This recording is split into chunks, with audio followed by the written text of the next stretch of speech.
Hello, in this video we'll be looking at Kenpo twist stances and crossover foot manoeuvres.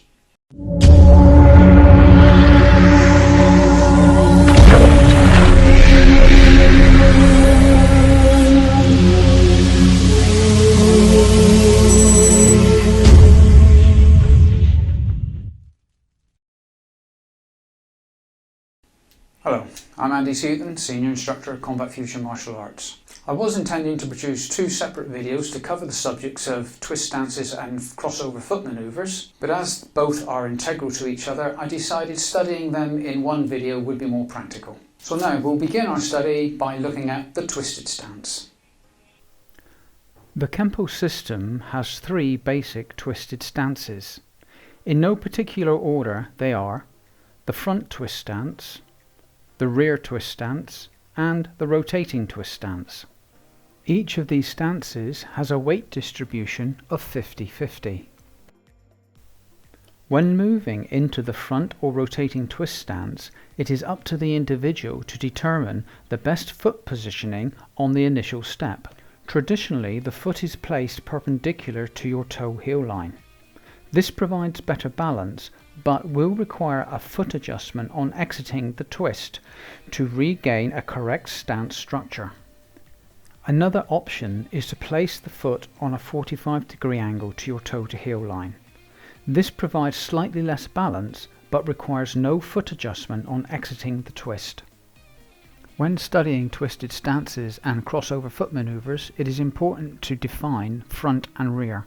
When looking at a standard neutral bow, we class the blue area as the front and the red area as the rear. The front twist stance. When moving into this stance, the rear foot passes the lead leg on the front side of the body to plant securely to the floor. The knee of the leading leg rests upon the top of the rear leg's calf muscle. Simultaneously, the lead foot now has the heel raised, resting on the ball of the foot, whilst the knees are bent and the legs are relaxed, making the stance feel comfortable. The rear twist stance. The rear foot passes behind the lead leg to plant on the ball of the foot, having its knee rest upon the calf muscle of the lead leg. Both knees are bent and comfortable, with the legs relaxed. The rotating twist stance.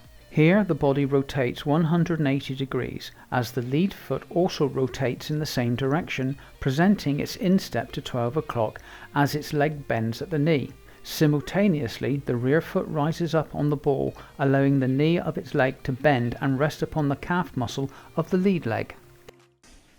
As twisted stances feature in all crossover foot manoeuvres, please remember to apply the points from the last sequence to this next one, where we will be studying the crossover foot manoeuvres.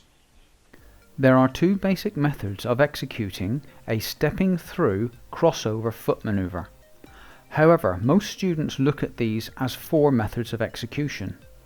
They are as follows and in no particular order: a front crossover to the front, a rear crossover to the rear, a front crossover to the rear, a rear crossover to the front. The crossovers are basically exaggerated drags and steps. If you're unfamiliar with drags and steps, please follow this link to my Info P.O.D on shuffles. The drags and steps are effectively one half of a full step through. By the exaggeration of each without altering the position of the upper body results in a crossover manoeuvre. We shall begin by looking at the front crossover to the front. Beginning in a neutral bow, the rear foot passes the lead foot on the front side of the body. This is the crossover. The rear foot moves forward in a manner similar to the passing of a football by leading with the instep. At the halfway point, we have attained a transitional front twisted stance. After planting the rear foot into a front crossover, the foot manoeuvre continues by stepping forward with the lead foot into, in this case, a neutral bow. When executing a front crossover, the path of travel follows a straight line. This allows for the maintenance of our dimensional structure after the completion of this foot manoeuvre. The rear crossover to the rear. It can be seen that this foot manoeuvre is simply the reverse motion of the front crossover. As such, these two foot manoeuvres are really one in the same. In this case, the lead foot passes backwards in rear of the rear leg. This is the rear crossover.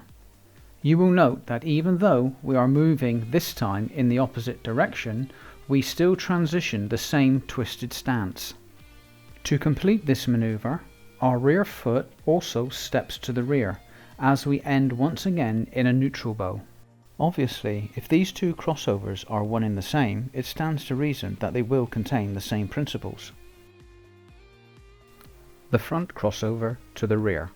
From a neutral bow, the lead leg moves backwards, passing on the front side of the rear leg in a diagonal path of travel.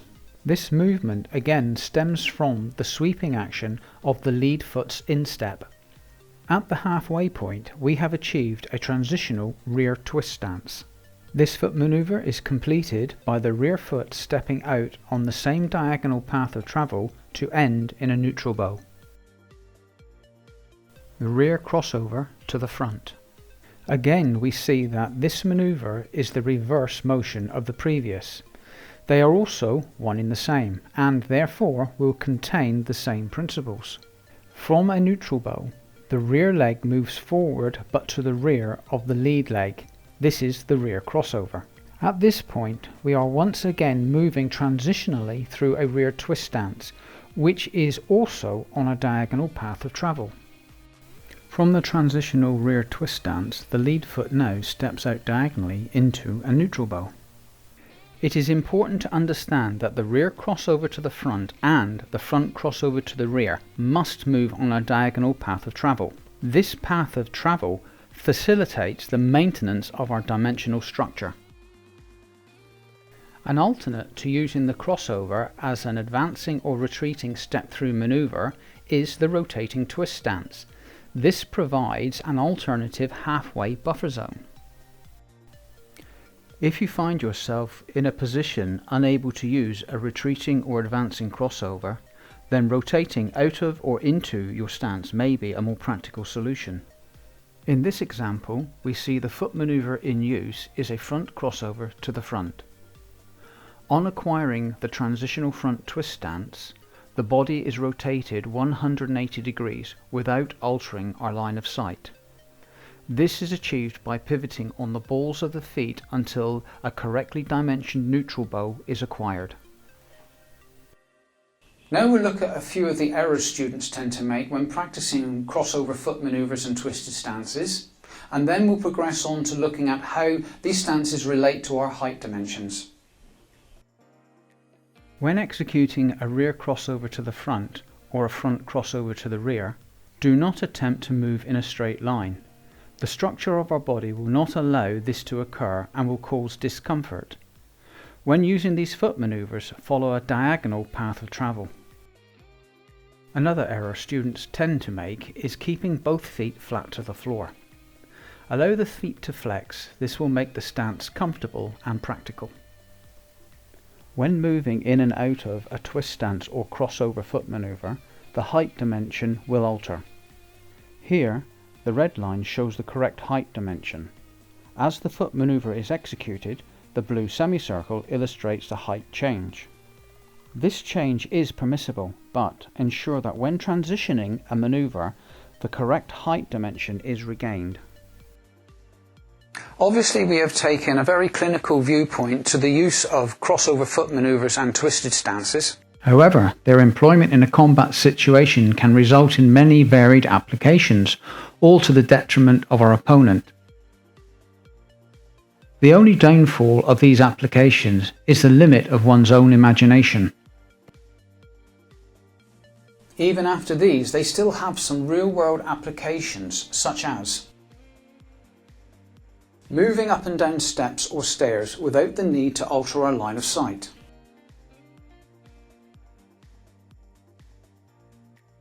Or maintaining a minimal body profile when moving along a wall or other vertical surfaces. Well, thank you for joining me on this Info P.O.D on twist stances and crossover foot manoeuvres. I hope you found it of use. If you have any questions or comments, please leave them in the comments section below this video. If you haven't subscribed to our channel yet, please do so. Don't forget to hit that notification bell so you're told when we put up new videos. And if you can, give this video a like and a share. Well, this is Andy Seaton from Combat Fusion Martial Arts saying goodbye.